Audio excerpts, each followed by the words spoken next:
Hi, I'm going to try to explain the same thing I just explained to my therapist, even if it's just for me to look at in the future. I want to have something on record. Okay, I feel like everyone has their true desire. Let's say if you want to be a professional ballerina, if you want to be a professional writer, that's your true desire.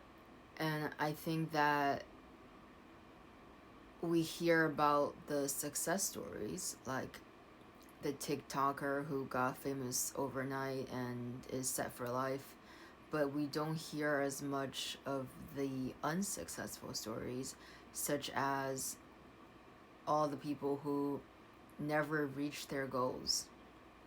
And I think there's a lot of suffering of knowing your goals, but because of human weakness of not being persistent enough, for example, where you didn't reach your goals, or life events that may be regarded within or not within your control.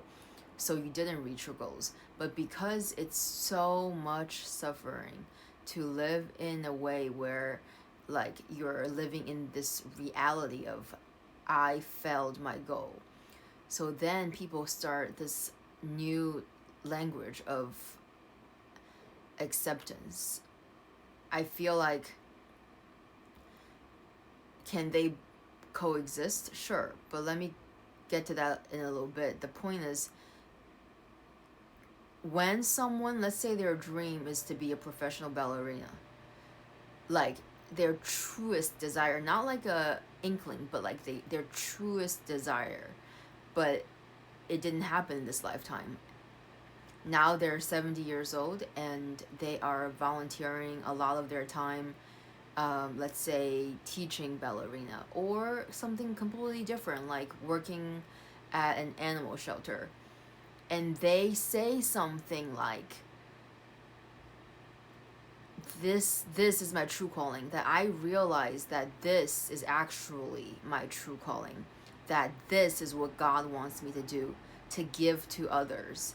And even though it sounds altruistic, but only you, the person saying this, knows how true this is, if that is even true at all, or it's this illusion. I feel like so many of us live in the illusion, and I'm not exempt from this. I'm only human. So I'm making this video because I'm very concerned that I will end up like this. I'm very concerned I will settle for a mediocre life and mask under behind like like an average typical family, and just kind of stay put and kind of be like, you know, this is what I'm meant to be, a mom.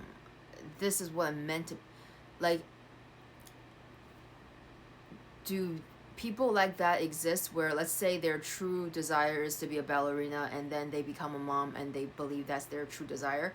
Do these people actually also exist? Of course, people come in a variety. So yes, there is a percentage of people who actually believe that that's their true calling. But then there, I think the majority of people, they don't think it's their calling, but they told themselves enough times that they even believe in their illusion. So they're in the stage 2 of their illusion. Stage 1 is like lying to themselves and they know it. Stage 2 is lying to themselves and they forgot that they're lying to themselves.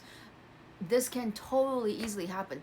Imagine if you're a really pretty girl and every day you look in the mirror and you tell yourself, you're ugly, like I'm ugly, you're ugly, like you just say that every single day. Or a skinny person who tells themselves like, you're fat, you're fat, you're fat, you're fat every day.